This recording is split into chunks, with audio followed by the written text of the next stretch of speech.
बताइए क्या पूछ रहे थे? हाँ बताओ।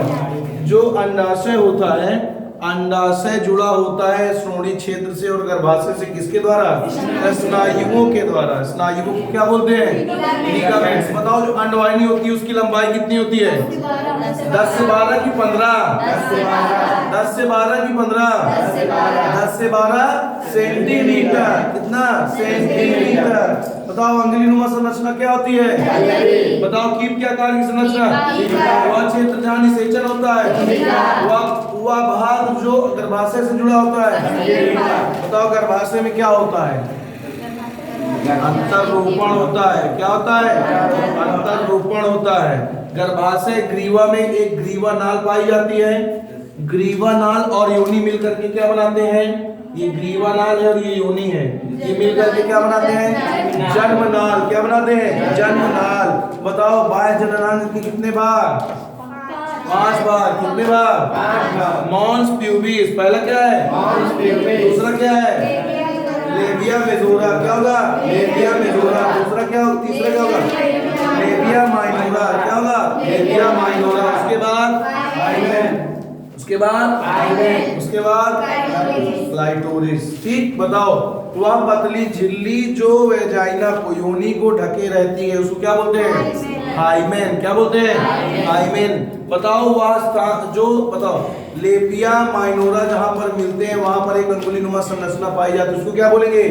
क्लाइटोरिस। क्या बोलेंगे? क्लाइटोरिस। ठीक। बताओ वसामय ऊतकों का गद्दीनुमा संरचना जो होती है उसको क्या बोलते हैं? Mons pubis. क्या बोलेंगे? Mons pubis. ये मादा जनन तंत्र के बारे में पढ़ लिया। उसके बाद बताओ अंडाणु जनन की प्रक्रिया कहाँ होती है? अंडाणु जनन कहाँ पर होता है? अंडाणु जनन कहाँ होता है यही नहीं पता? बताओ। अंडाशय में होगा। कहाँ होगा? शुक्राणु जनन कहाँ होगा? शुक्रजनक नलिकाओं में। शुक्राशय मारेंगे कब पढ़ेंगे?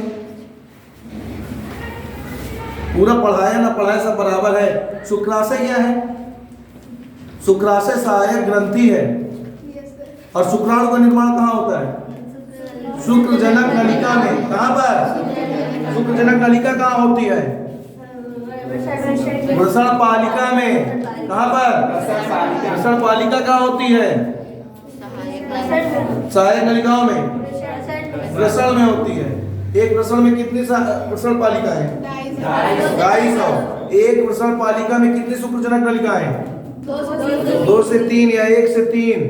एक सहायक नलिका में कितनी कोशिकाएं? सॉरी, एक शुक्रजनक नलिका में कितनी कोशिकाएं? कौन कौन सी? चलो बताओ। हाइपोथैलेमस से एक हार्मोन निकलता है जिसका नाम है GnRH। क्या नाम है? GnRH का फुल फॉर्म कौन बताएगा? Gonadotropin releasing hormone. GnRH कहाँ जाता है? एंटीरियर पिट्यूटरी के पास जाता है, अग्र पीयूष ग्रंथि के पास। यहाँ से कितने हार्मोन निकलता है? LH और LH का फुल फॉर्म क्या होगा? क्या होगा? FSH का फुल फॉर्म क्या होगा? Follicular stimulating. LH कहाँ पहुंच जाता है? कहाँ जाता है? लीडी कोशिका से क्या करवाता है? हार्मोन निकलवाता है। कौन सा हार्मोन? कौन सा हार्मोन? कौन सा हार्मोन? टेस्टोस्टेरॉन। कौन सा? किसी को एंड्रोजन बोलते हैं, पुंजन बोलते हैं। टेस्टोस्टेरॉन क्या करता है? प्राथमिक यौन लक्षणों को उत्पन्न करता है, जैसे आवाज का, त्वचा का, दाढ़ी मूंछ का, जनन अंगों का। प्राथमिक यौन लक्षण है। FSH क्या करता है? FSH जाता है कहाँ पर? और सर्टोली कोशिका क्या करवाता है? शुक्राणु। शुक्राणु जनन किसे कहते हैं?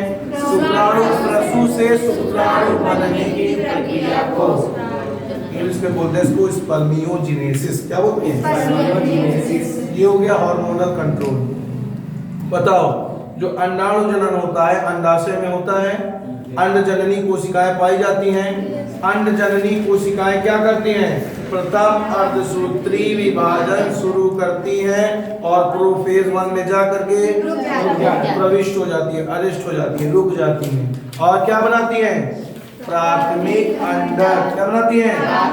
प्राथमिक अंडक अपने चारों तरफ क्या बनाता है? ग्रैनुलोसा सेल्स की एक परत, ग्रैनुलोसा कोशिकाओं की एक परत। अब इसको क्या बोलेंगे? क्या बोलेंगे? क्या बोलेंगे?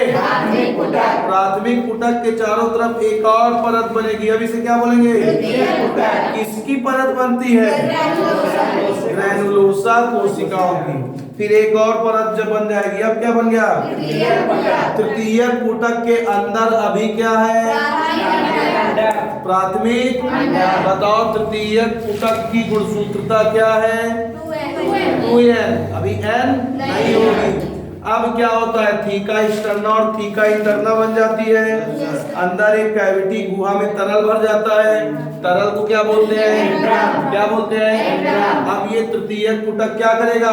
प्रथम अर्धसूत्री विभाजन पूर्ण कर लेगा और क्या बनाएगा? तृतीयक पुटक। क्या बनाएगा? बस फर्क क्या हो गया? अब अंदर क्या आ गया? द्वितीयक अंडक आ गया। अभी तक क्या था? प्राथमिक अंडक। अब क्या गया? द्वितीयक अंडक आ गया। अब बताओ, अब ये वाले तृतीयक पुटक की गुणसूत्रता क्या होगी? n। कितने गुणसूत्र होंगे? 23। अब ये क्या बना देगा? अब इसके चारों तरफ ग्रैनुलोसा कोशिकाएं इसको घेर लेंगी और क्या बना देंगी? ग्राफी पुटक। क्या बना देंगी? ग्राफी पुटक के अंदर क्या है? प्राथमिक अंडक या द्वितीयक अंडक? द्वितीयक अंडक। द्वितीयक अंडक अपने चारों तरफ एक पतली झिल्ली बना लेता है जिसको बोलते हैं जोना पेलुसिडा। क्या बोलते हैं? जोना पेलुसिडा बन गया। उसके बाद ग्राफी पुटक क्या होता है? फट जाता है। क्या होता है? अब ग्राफी पुटक फट गया तो ग्राफी पुटक फट जाएगा तो बताओ, जो ग्राफी पुटक का ग्रैनुलोसा कोशिकाएं थी वो अलग और द्वितीयक अंडक अलग। तो जो ग्रैनुलोसा कोशिकाएं थी वो क्या बना देती हैं? पीत पिंड। क्या बना देती हैं? पीत पिंड बना देती हैं और उसी को बोलते हैं कार्पस ल्यूटियम। क्या बोलेंगे? कार्पस ल्यूटियम एक अस्थायी अंतःस्रावी ग्रंथि है। क्या है? अस्थायी अंतःस्रावी टेम्परेरी एंडोक्राइन ग्लैंड। उसके अलावा बनता है द्वितीयक अंडक। क्या बनता है? और द्वितीयक अंडक जो होता है वो द्वितीय अर्धसूत्री विभाजन करके क्या बनाता है? अंडाणु और द्वितीय ध्रुवीय पिंड। प्रथम ध्रुवीय पिंड कहाँ पर बनता है? जब तृतीयक पुटक क्या बनाता है? तृतीयक पुटक। कौन सा वाला? द्वितीयक अंडक वाला। तो ये हो गया पूरा क्या? अंडाणु जनन। क्या हो गया? क्या हो गया? अंडाणु जनन कहाँ पर होता है? अंडाशय में। कहाँ पर होता है?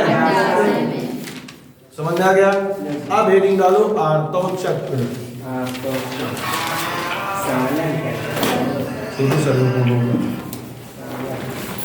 उसका